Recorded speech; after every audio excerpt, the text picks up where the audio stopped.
Do you feel accomplished? Someone actually asked me the other day, they're like, how do you measure success? And I sat there speechless. Hanna Hall led Canada in assists at the 2016 U17 World Championships and helped Buffalo secure an NCAA tournament spot with standout performances in the MAC tournament.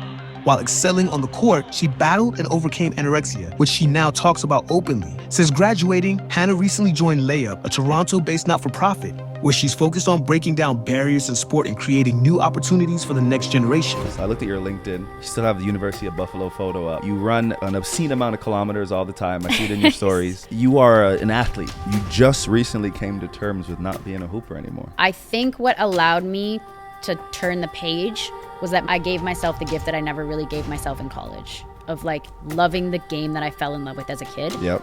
And that was when I was like, I can turn the page now. Hey everybody, welcome to another episode of You Only Die Twice. I'm your host, Warren Ward, and in this episode, I am joined by Hanna Hall. Hanna went to the University of Buffalo. She also represented the women's Canadian national team in various tournaments since she was 17 years old. And in this episode, we dive into Hanna's article called Someone Like Me, where she describes her struggles with mental health, anorexia, and how that changed her life and perspective. We also discuss Hanna's current role. She started off at Canada Basketball, and now she works at Layup as a manager of partnerships. Before we get started, the best way to support this podcast is to like, comment, subscribe, and of course, share with a friend. Let's get into it. When this is gone, I die.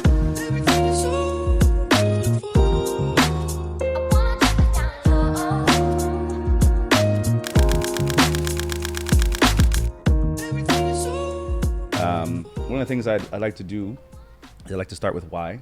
Mm-hmm. So why we're doing this, why I'm doing this, why I feel compelled to do this, before we dive into anything else. And I keep coming back to that because it reminds me of like why we're doing it, mm-hmm. what's the outcome, what's the goal, and it helps you understand like why you're here, mm-hmm. so that when I ask you the question, you have a good understanding of that. So I'm doing this because I think this was a messy situation, and you know, I heard the quote, you make your message, or you make your mess your message. Mm-hmm. And like I felt as though this is something that is compelling, you know, something that other people want to talk about. And when I asked you to do it right away, got a long paragraph and you had a lot to say. So I want to say thanks for that right off the rep, and I want to ask you why this topic is important to you. Yeah, I think, first of all, when I first saw the name of your podcast, I think that's what stood out to me the most. Cool. Because I think a lot of people avoid it. Yeah. People avoid that. That's a huge part of you. And I think you lose the opportunity to transition in a way that carries over so many incredible things from sport. Yeah. Because we avoid that part that dies within us, mm-hmm. instead of letting that happen and carrying over into that next part of our life. So it stood out to me. It's something that's I've been really passionate about. And like you said, it's messy, and I think if you're not willing to uncover some of that mess, it can't be a lesson for someone else and yourself. Mm-hmm. So yeah, I was super excited when you asked me to be on the pod. I was low-key waiting. I'm like, I saw Michaela go on. I'm like, maybe I should just reach out. Yeah, but let me wait. And so when I saw your message come through, I was like, yes, let's do this. Okay, sick. No, yeah. I think that's great. Like I I am compelled to continue talking about this because it's, like I said, it's important. Mm-hmm. And I think when we had Michaela, we had a bunch of other people talk about it. And it doesn't matter what level you play at. 100%. You know, I watched an interview with JJ Redick, and he literally said, like, everyone remembers their last game, and there's a reason for that, mm-hmm. you know? And, like, it's because it's hard to go on to the next thing, no matter high school, whatever. Like, yep. And we're going to dive into that. So, like me, you got injured, but you got injured in high school. Mm-hmm. So you tore your ACL and then went on to play D1. So, yep. So what was that like? I mean, injuries they're inevitable. Like, they happen. Obviously, how everybody takes it is different. I think for me, that's when I really, really realized how much of my worth was tied to sport, because the second it was gone from under me, I was like, how do I get back as fast as I possibly can? Because it was just like this carpet was pulled out from under me. I'd never had an ankle sprain. I never had any small injuries. So to go from that to having probably, arguably, like, one of the scariest injuries you can have as a hooper, right? For sure. I think it was a lot of denial most of the time until I was like back and ready to go. And in hindsight, when I look back, I'm like, dang, like at that point, I wish I knew how much of my worth was like really, really tied to sport. But I was so young that I didn't really have that. But I was blessed to have it because it allowed me to align with the schools and places that I think I should have been going to in the first place. So I was really focused on the glam, whatever like biggest Power 4 school I could get to. Tore my ACL going into my recruiting summer. So missed that whole summer in 11th grade, which is like your last summer to get recruited. In Buffalo, hung on to the communications I had with them. And I was like, you know what, maybe mid-majors is the way to go. And it was the best place I could have ended up. So I was really happy. I think things aligned the way they needed to. I learned a lot about myself. I learned how to be a great teammate because I was like, I can't play, but I'm going to be the hardest worker on the bench. I'm going to pay attention to what people are doing and how I can help them on the bench. And I think that's what actually helped me be successful in college. So yeah, it was tough. Yeah. The mental side is tough. Of course. But it's the most important part. Yeah. You know? And if you can't deal with injuries, you can't deal with the complexities of sport, it carries over into life. For sure. So, but talk to me about your experience at Buffalo. I'm curious. Yeah. So I think it was both probably the hardest thing I have gone through yet in my life, but also I learned and became a person that I don't think I could have become without some of those experiences. I went from winning the first bronze medal with our national team when I was like 17 years old, coming out of grade 12, was like MVP of OSBA, like all the things you could have done leading into going to the States. And I got there and it was like, all right, back to the bottom, like hit the ground. I was not only like, like the hard work and stuff, it didn't really scare me a ton because I was always an undersized player. I knew what it took to get there, but we had a senior point guard who was like incredible, one of the best players in the MAC, came from Australia, just an amazing player. And my coach was like, straight up, like, you're gonna be behind her the whole year. And I was like, okay, like cool, like I got it, I'll be for the team. But like mentally and like since the kid in me was like, nah, that's not happening, right? And so like it was a grind, and I lost myself in that grind because I wasn't able to step back and like really see my role because I was so tied to success and winning. And for me, winning as a kid was like, I had to play. Like that was just it. I couldn't see myself outside of having this like role. And that was the reality. Like I think a lot of people are like, yeah, like I've accepted my role, blah, blah, blah. But like, probably not. Yeah. Probably not. Like you're going home and you're pissed, whether you want or not. Like the human in us is like, I didn't contribute. Like I wasn't on the court. I wasn't there. And like, yes, what did they say? You get an A on the group assignment, but you didn't do nothing. Yeah, exactly. And so I think that was the hardest thing for me. But in hindsight, again, like this took a while for me to understand. Like I think I really realized how much of like the kid who fell in love with basketball was really just in love with success and winning and that feeling of like camaraderie and belonging and the hype that comes with that, which is a good thing. And it can also be a really bad thing in a way, right? Because you don't see your value in other areas when you only focus on that. So I think like, I mean, long story short, like I think that's what a lot of my challenges at Buffalo taught me. We had highs too. There was years where I was like winning, first team and stuff like that. But the years when I wasn't was when I was like, okay, like this is life. And this is what life's going to be like after sport. Because I can't tie all my every day to the successes of winning and losing a game. I have to figure it out inside. So, and that's your ego, you know, and that's a hard thing to get over. And trust me, I can relate to that. Like you fall in love with the things, the byproducts of the sport and what it gives you. And I mean, to say to yourself that you're not going, like if you're trying to achieve something in basketball or any sport, you want to be the best at something, you kind of have to go all in, and you have to remove the realities of like trying to be maybe nice or trying to like you tell yourself that you're for the team and everything else, but at the end of the day you're there for you, especially when it's and at any, especially playing D1 for sure so but in your situation, basketball kind of became like a villain for you. It did. 100%. And it was something you which to me is what most interesting. I watched your Canada basketball interview and the article you wrote and talking about that, and you battled with anorexia because of basketball. Yeah. So talk to me about that. Yeah. So I think like it kind of stems back to when I was a kid, and I fell in love with the game, and I happened to be a little bit better than a lot of the people around me at sports, and that's what made me really kind of like obsessed with that feeling of winning and of being the best. And it was hard for me to not. And so I was always very hyper focused on being the best I could be, showing up, being that kid that was like, after practice, I worked the hardest I possibly could. I know that I could go home and be proud of that. But that came with winning. And I grew up in Hamilton, played for Transway. You know, it was a winning culture. Like, that's kind of all I knew. Played for St. Mary's. Like, my whole life, I was kind of a part of a culture that was around winning. When that was taken away from me in college, I was like, okay, all I know to do as a 5'3" point guard from Canada is to work harder than everybody else. And what that turned into was there was nothing I could have done, now that I look back, that would have allowed me to have more playing time with the caliber of the team we had. Mm-hmm.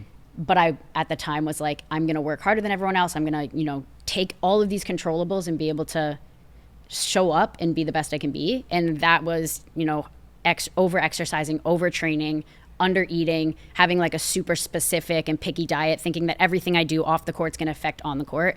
And that's just kind of that obsession with the game and a lack of education around what that could actually do. So at the time, like, and still, I think now, like, there's so many more conversations about mental health in sport, and just understanding it so that you can see flags, see symptoms, and have like people around the game to help. But at the time, there wasn't.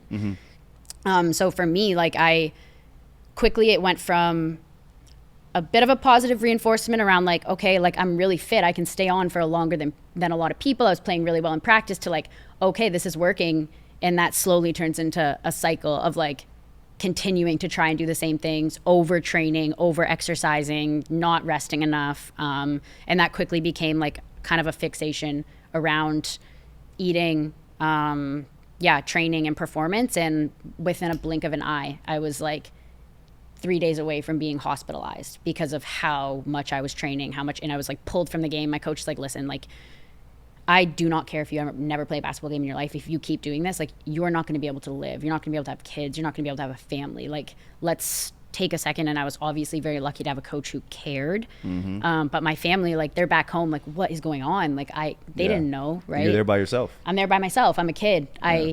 I had a lot of great friends. I was great, like, at making friends with my teammates in different sports and stuff. And so from the outside, it looked good. From the inside, this kid who fell in love with success never knew anything different. So I was just doing whatever it took to get back there. And so, yeah, that all really... for the game, too, by the way. For this the is game. all for basketball. Yeah. All for you trying to achieve something in a sport, even though knowing that you can't do it forever. No.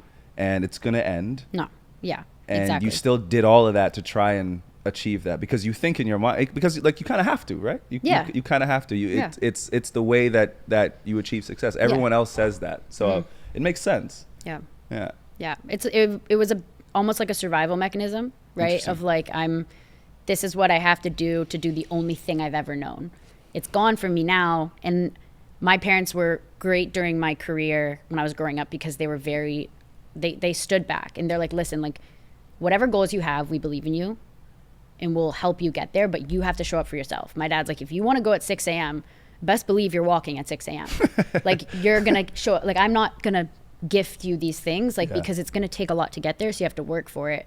And so when I was in college, I didn't have parents who were like checking in every single day of like what's going on, which I personally like independently loved. Right. But then also I didn't realize when I was really struggling, because I think a lot of what happens, without going into like too much detail, is you really disconnect from yourself when you have an eating disorder, when you're struggling with that kind of thing. So I didn't personally realize. And so with my parents stepping back, it was easy to kind of go into my own burrow of like, this is what's happening. And a lot of people didn't actually understand how much I was struggling. And I was in that like denial of it. But yeah, it was really for basketball the whole time, which is a little bit crazy to think about. But also, like, I think that story allows other people now to be like, this happens. Like, this is real. Yeah. And why are you so open about it? Why'd you write, to someone like me and discuss it? I mean, like, you didn't have to do that. No. So why do you feel compelled to do that? I think it was because when I was in that place, I couldn't put words to what I was experiencing, and I didn't know that this existed. I think there was a lot of like fluff around kind of mental health at the time, and you think it's like these specific things, specific people, specific symptoms. I also didn't think that I was someone who deserved to go through that. My parents gave me, the best opportunity I could to play basketball. I didn't go through a lot of challenges as a kid growing up. I had a great place. I had great coaches. I had great teammates. And so when I hit that point and I like learned that it really doesn't matter where you come from, who you come from, what privileges you come from, like everyone can experience these like mental challenges and mental health. That's when I was like, there's got to be something that I can do about this to help other people not go through the same thing. And I also just found storytelling something that helped me a lot, just putting words on paper. Absolutely. And when I got those words on paper one night, how great I felt to see something that made sense to me. I was like, there has to be so many other people who are going through this. So my kind of passion for storytelling in that, I didn't feel ready for it. I wasn't really comfortable with it, but I think it had to be done and just kind of took the leap with it. Well, I can relate, completely understand that. Yeah. You didn't play pro, right? No. So which can be a difficult transition because you go to the next level now and you put all your eggs in one basket. Now it's Yeah. your job. You're making money from this. Yeah. Do you find that with your experience, your transition has been easier because you didn't do that? Or would you say that it was actually more difficult because at Buffalo, eventually it was your last game and then you were done? Yeah. I think my transition was a little bit different than a lot of people's because of the circumstances of the world at the time. COVID was going on. Yep. My full senior year, I was in the States. We couldn't go home. I was like kind of pushed into like a parenting role in a way for a lot of my teammates because I was the only senior. Our other senior had torn her ACL like 3 times and was kind of just like really going through it. I know, really going through it at the time. And so I think like my experiences very much changed that trajectory just because of what was going on in the world. But I would say like, because I experienced that as young as I did, it helped me start to have to make decisions for myself and like opened up my eyes instead of just following this pathway. I think if COVID didn't happen, I would have just gone and never stopped to ask myself, like, is this really what I want to do? Mm-hmm. So I think I probably would have gone down the pro pathway because really what turned me away was the fact that most countries weren't actually taking international players at the time. Yeah. So it's an easy, like, I got to step back and figure it out. But yeah, I think it was in a way a little bit easier because I didn't get into that loop of I'm being paid to do this and I'm kind of secluded still overseas. I probably would have fallen in love with the European lifestyle pretty quickly. But yeah, I think that choice actually helped me in the long run to kind of take a step back and figure out if that was what I wanted to do. So tell me about your last game. What was that like?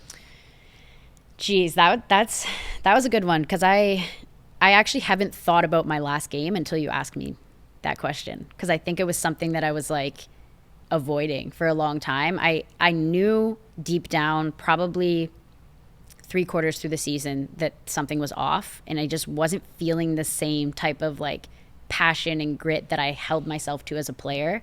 I was exhausted. I mean, you can imagine like COVID, we were testing twice a day.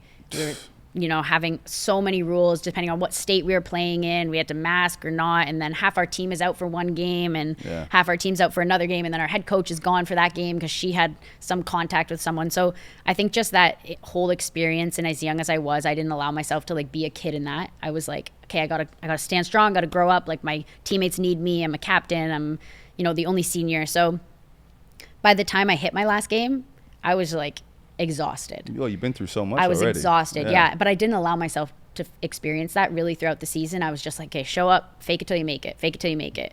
And in some cases, like, you got to do that. But in long term, you can't do that, right? Like, that's not sustainable. And so I think by the time that last game hit, I sat in that locker room and was honestly just, I don't think I can even really explain the feeling of I knew deep down. And that's why I was like so emotional, angry almost, and just so many emotions. But I hadn't been able to like admit to myself that could be the last basketball game that I ever play. Because I think I was still so focused on what's that pathway I always dreamed of as a kid, which is like pro, maybe I'll go to the Olympics. Yeah, so it was tough. That took a few years, I'd say, to really like sink in. Was it all worth it?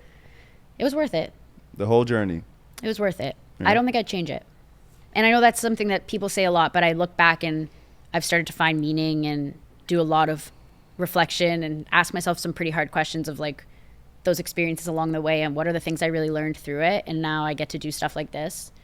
I get to be somewhat young in my professional career and talk to athletes who are approaching the end of their careers and are like, hey, I saw that you stopped playing but like, you weren't injured. Like, why'd you stop playing? I was like, because I chose to. I think giving people that kind of voice of seeing like, oh, I can choose my pathway. I don't actually have to play until I'm 50 and can't walk, or like until I'm 30 and I have so many knee injuries or so many ankle injuries that I'm not going to be able to play with my kids when I'm older. And I think that autonomy in sport that we don't really get as athletes was something that became really important for me. So yeah, I do think it was worth it. What was your plan? I mean, you obviously went through a lot in 4 years. So when you decided to stop, what was the next thing? I didn't really have a plan, to be honest. It was because up until the day that I like sat in that locker room when we lost, I still was like convincing myself that you're gonna make it. I'm gonna go pro. Yep. And it's funny because like you do that and then you're like, but what's next? Like I know. I wasn't like silly. Like I knew women's basketball didn't make enough money for me to like retire and live my life comfortably too, right? And I still showed up every day as if I'm just gonna play pro, which is crazy. But we're young and we're kids and we're so focused and we love the game. We're delusional. That, like, we're literally delusional. Yeah. And the adults that we work with, unfortunately, are just doing their jobs too. Like they weren't really taught to like nurture the human outside of the athlete. And so I didn't really know what I was going to do. Yeah. And no one's going to tell you no. No. I knew that I did know that showing up in the spaces that I had as an athlete was important, and the way I showed up and made connections and planted seeds for later on in life was important, and that ended up working out. I also, like, when I told my story, I knew how much like vulnerability people could connect with me on, and I just had this feeling that that would be something that I could really like carry with me for the rest of my life, because I knew that like there was a lot of people out there struggling, even like adults and professionals in different industries were like, wow, I saw your story and this really hit me. Yeah, I'm telling you. And I was a kid. Yeah. And so I was like, oh, like people just want to be able to connect on a deeper level. And so I think I held myself to that and was like, if I don't know what I'm going to do, I'm going to at least be my like kind of self and know those kind of values that I stood on, and, you know, be vulnerable in spaces, speak up when I don't know what I'm doing. And I think people want that more than someone who thinks they do know what they're doing all the time. And if you can admit it, I mean, you know, that's why I think podcasting is great, because you speak with the intention of being heard, and you can dictate what conversation you want to have. Yeah. Right? Like there's so many things people talk about on podcasts, ordinary people talking about a bunch of stuff. Yep. And if you open about it and you're vulnerable, which we're trying to do with this, you get an authentic conversation. For sure. And you get something that's, I think, organic, and something that people can connect to. Because I've heard that too, and it's very refreshing to hear people say who aren't athletes whatsoever. And that, like, you can be an athlete in anything, in my opinion, but you know, you hear people come out and say like, yeah, you know, like I listened to this episode and I learned something about someone that I didn't know, or I knew this person but I didn't really know them. And I think that's great, because you know, I guess to your point, you talked about choice. Like we're choosing what we want to say, right, and what we want to discuss. And this topic is one of those things for sure. Yeah, I think like everyone just wants to have a meaningful connection with someone, right? Like you just want to be able to connect and understand where someone else is coming from, or have someone else understand where you're coming from. And I think that that's why I felt comfortable kind of going into new spaces after sport, because I, as a point guard and as a player who had to understand a lot of my teammates in order to communicate with them, I knew that I could carry that with me. But I had great coaches who kind of enforced those rules and enforced those things and, you know, highlighted them. And I know that doesn't exist for everybody. So facts. Yeah. If you could do anything differently in those 4 years, what would you have done? It's tough, because I think this is like a bit of a double-edged sword, because I do really, really value the experiences that I had now. And at the time it was very challenging. But as I look back, I would say just being present in all 4 of those years. Like I never understood how fast it goes by until it goes by. Facts. And I hit that 4th year and I was just like denial. And I'm a senior all of a sudden, right? And then it went by even faster, because technically I was a senior in my 3rd year, because I didn't even get a full senior year. So having that experience, I was like, this is what like the power of moments are. Like I need to understand from this point moving forward how important it is to just be in the moment and like be in the present season, the present game, the present quarter, whatever it is. Like the present get together you're having with your family or teammates after a game, like that kind of thing. I was so like, game's over. What did I do wrong? What did I do right? If I was like 3 for 10, I'm getting in the gym. Yeah, like, I know. And there's so many times, and there's like fans waiting, and there's kids waiting, and I was like so hyper focused on, you know, greatness at the time. Facts. And I missed a lot of things, and yeah. You're making me think about that right now. Like my dad always says, like, be where your feet are. And I never did that. 6 years I played, I remember when I got to Europe, I was like, okay, now we got to get to the Euro League, and now we got to get to Euro what's Cup and next? Euro. What's like, next? it's always what's next. It's always trying to achieve the next thing. And if it works, great. But if it doesn't, then it's like you're kind of stuck with that, and you're stuck with that mentality.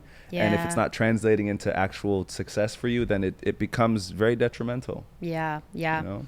I look back too, and I'm like, I remember our wins, mostly our big wins. I remember our losses, but like the things I remember are those like small moments that I was present in. And I'm like, wow, I wish there were times where I was just like present in all of them, because those were the memories that I would have had still now. Like you remember the jokes with your teammates in the locker room. Like you remember those like silly times of those crazy workouts where like y'all somehow got through it, but like you can laugh afterwards, right? Like you don't actually remember every win of every season or every loss of every season. Like that stuff it becomes fluff in the long run. And so I feel like if I were to go back, I would have capitalized on like those moments off the court. Because at the end of the day, like whatever happens on the court is going to happen on the court. Like that's just the reality of sports. Here they gone tomorrow. Yeah.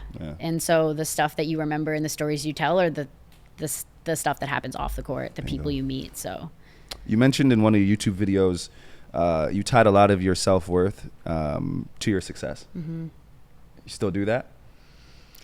I would say within the past like year, that's been something that I've really, really untangled in my life. Because for a while, yes.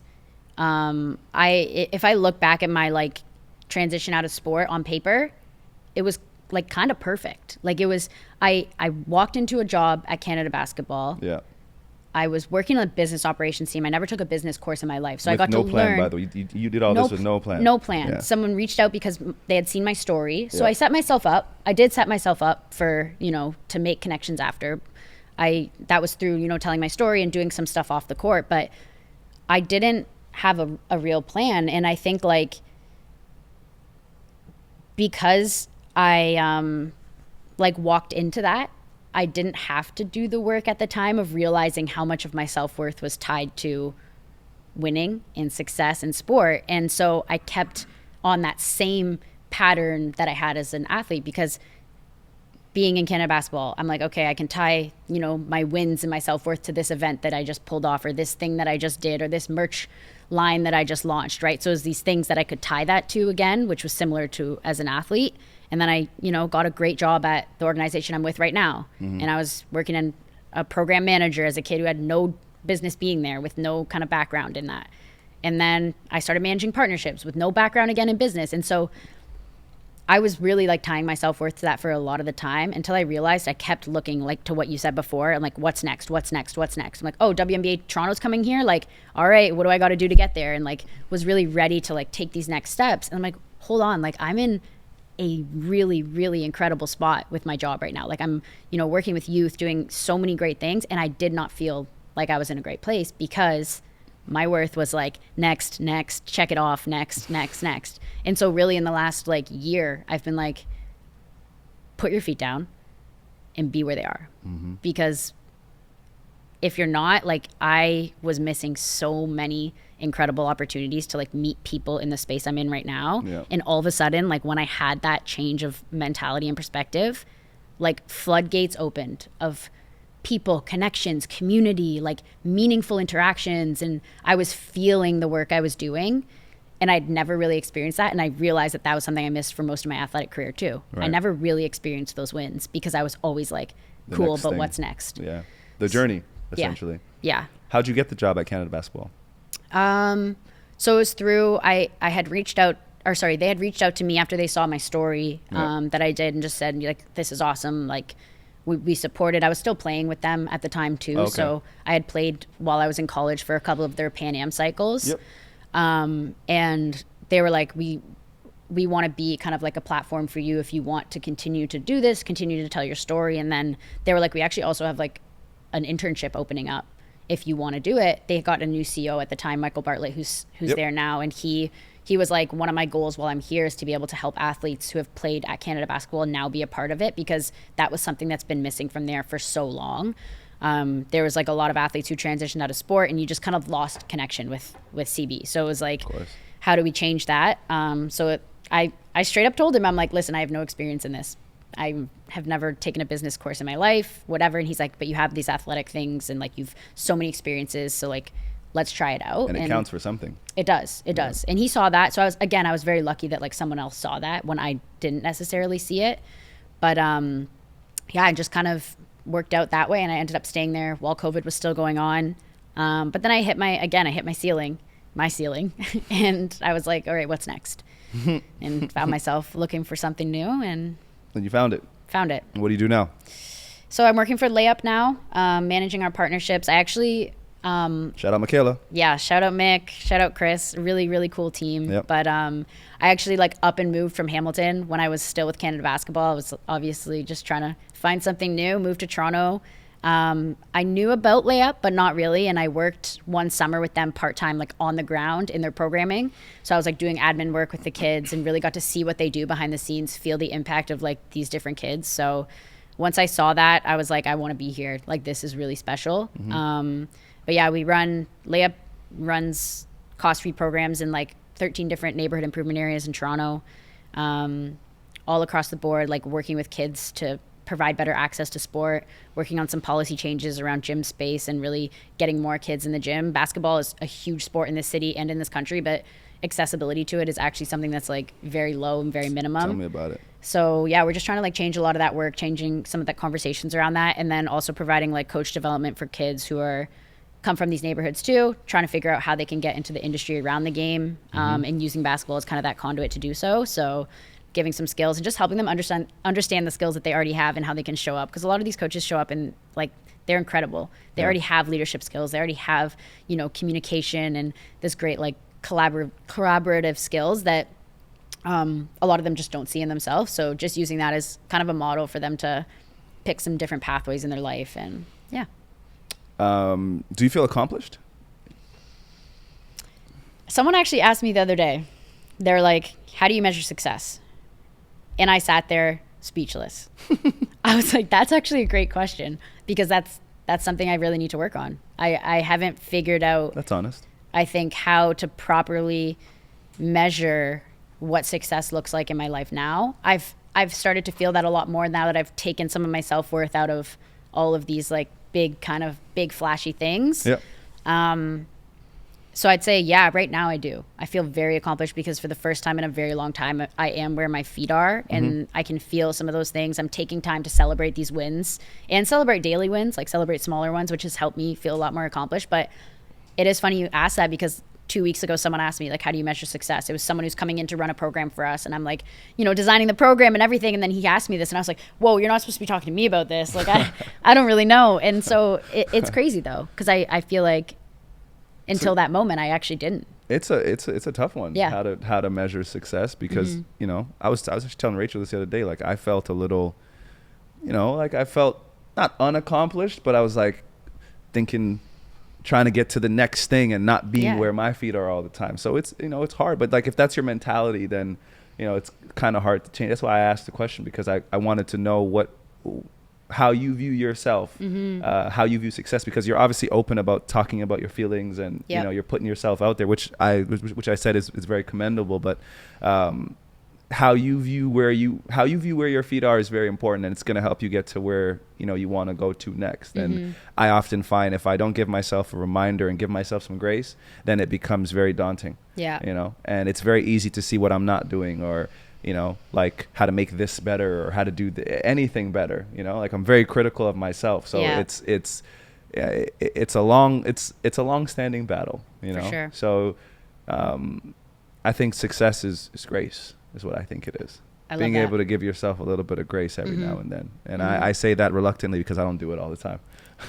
I know, but I feel like you can't do it all the time, because when you do, then you don't get to learn and like understand when you don't and how important it is and that difference. Yeah. Like you show up differently when you give yourself grace. And I think like, I mean, one of the reasons I love the culture of layup and the work we do is like, we always say like, take it to 80, bring it to 80 and then bring it to the team and the team will help you get it to 100. So many places are like, you have to give me like your highest quality work all the time, not realizing that like someone's skill set from across the board might be just a little bit different than yours and can help you bring it to somewhere. But just like that whole embracing, like, first of all, it's vulnerable to bring something and put it forward and put it on the table. And you're like, this isn't my absolute best, but I know that someone else can help me get it to the next level. That's dope. Is like really cool. And I think just like meeting each other with grace, I mean, working in a nonprofit space is not easy. I think a lot of people see the work we do and they're like, wow, this is sick. Like our team is small. Yeah.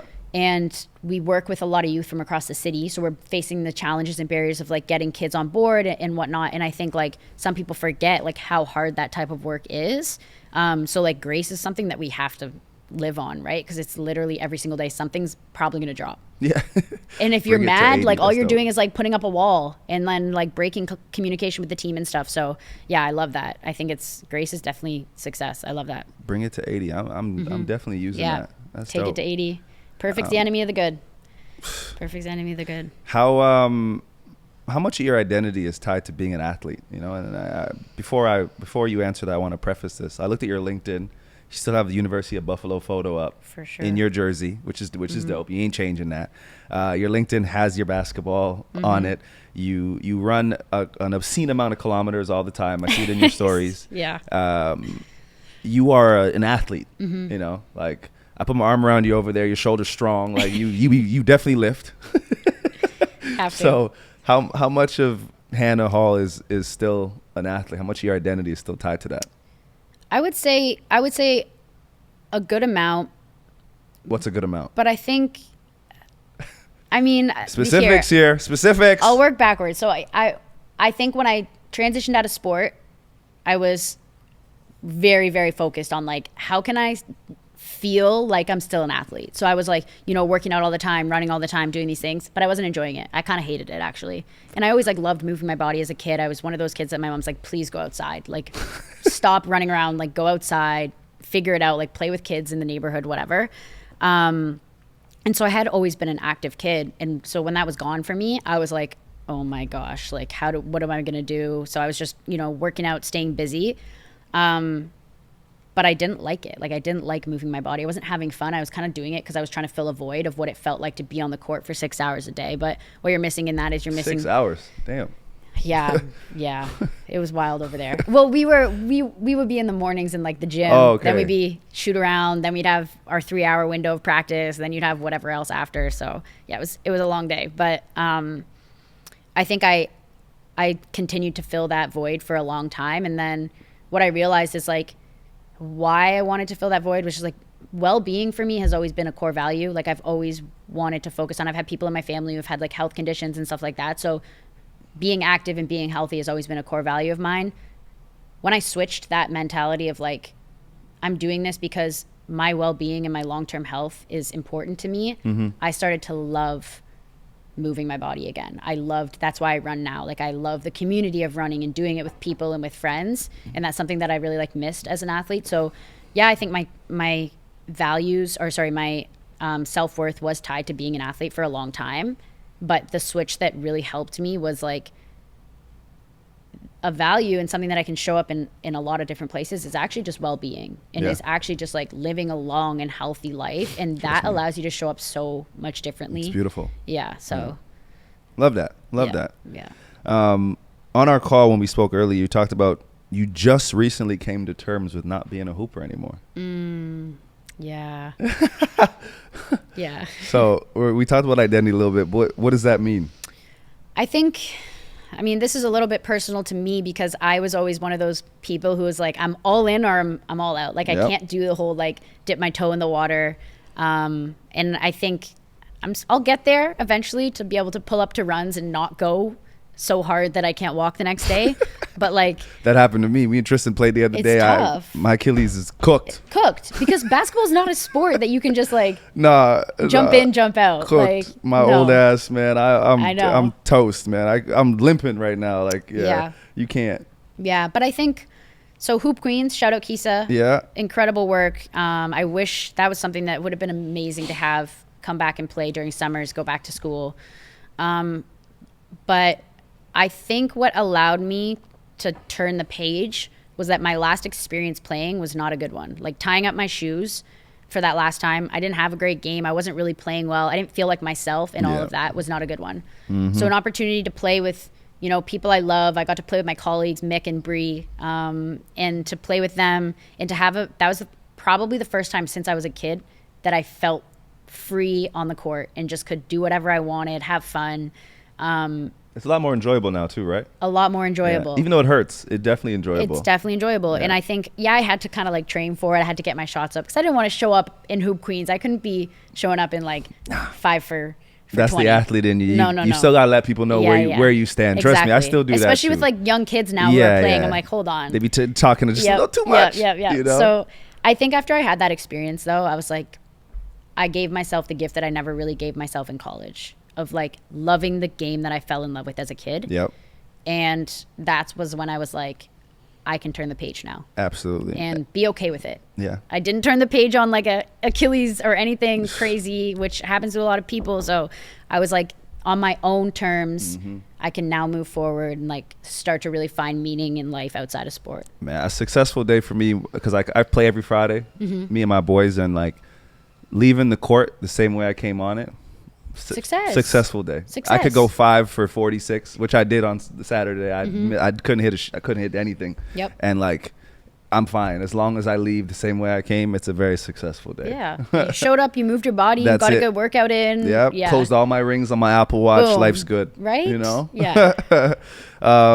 You have a mentality, and we talked about this on our call. You talked about finding the next win, and that can be somewhat detrimental at times.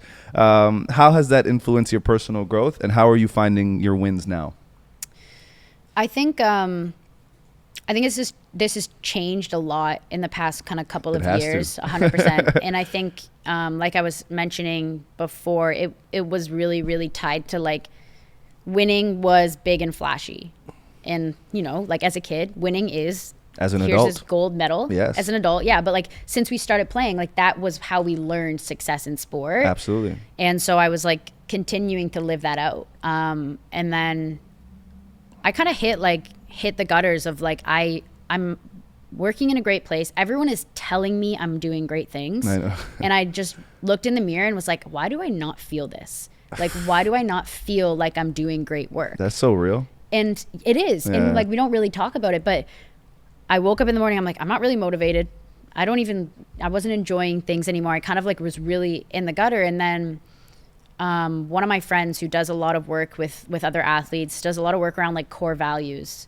And he's like, if you can understand your core values, and they change, but if you can start to like understand them and walk in a way that finds different ways throughout your day to see yourself living out those core values, like you're having these like micro wins every single day that build up to something that is so much more valuable than like some end game goal or win. And so when I started to do that, I was like, holy, like I'm making these really cool connections because I get to talk to people like you. Like probably 6 months ago, if you reached out, I would have been like, I'm too busy, I'm too this and that. But that was just me trying to like tie busyness to success and not actually like see that like these small things in these conversations like matter more than that, because I care about connecting through story and connecting through vulnerability. And I think it wasn't until I started to live out some of those values and just understand them a little bit more. I think they're going to change as I grow, but understand the ways that they show up in my life every day and how I can kind of chase them in my day to day was such a stronger way to feel, you know, success in my wins every day, rather than like chasing these big wins, chasing these end goals, and embrace the journey more. Really. Yeah, because I mean, you get the big win, and you know what happens? You have to get the next one. Yeah, and like it's right back to the drawing board. Never-ending cycle. As not we even about. any recovery in between. Nothing, it's just like next. No, on to the next one. On to the next one. 100%. Yeah. Tell me about a time where you had no idea what you were doing. Jeez. Sometimes still in my day to day. Yeah, facts. Me too. To be honest, I think like I especially in my transition, because like I studied psychology and nutrition in college, and then I started in business. So like I was showing up every day and I was like, I actually don't know what I'm doing. Like, please help me. I'm sorry. Isn't that quite ironic that you had a nutrition issue and a psychological issue? It was ironic that I was studied. studying what I was currently going through. That's incredible. It's crazy, but it happens a lot, apparently. Yeah. But I think it helped me too, because I was like, once I came around the corner of stopping to deny everything I was going through, I was like, whoa, this is real life. Chapter 6. Yeah, kind of became my own therapist in a way. I was like, I could figure this out. That's cool. But yeah, I think that transition coming out, at the time I didn't say I didn't know what I was doing, but looking back, I was like, I have no idea what I'm doing. I was like making up my own systems. People are like, systems already exist for this. I'm like, okay. But even day to day though, I think like you have to show up in a way that like being vulnerable like allows you to learn, I think, a lot quicker. And I think I, for a while, was showing up as if I knew everything and kind of stopped asking questions. And as soon as I cut that out and was like, this is very new to me. I don't know what I'm doing. I started to like quickly get help I needed to be able to be a better version of myself in my job every day. And so I think like most of the time I don't actually know what I'm doing. I just, like you said, meet it with grace and like try to leave my ego at the door as much as I can, because I think that doesn't really serve anybody a lot of the time. But yeah, imposter syndrome is real for sure. But thank you.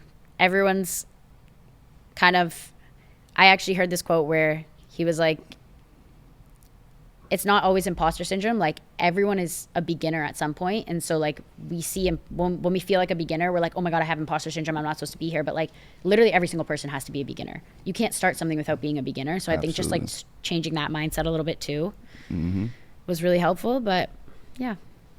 Are you happy with what you've done thus far, your career, where you're headed, like what's next?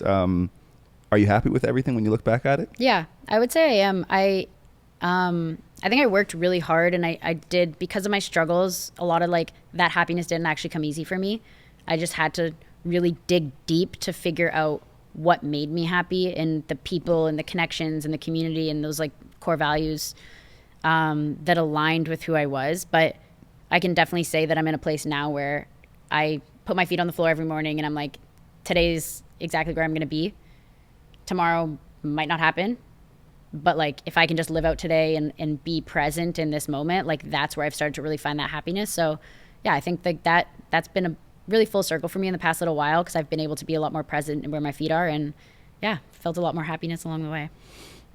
What's your current role at Layup?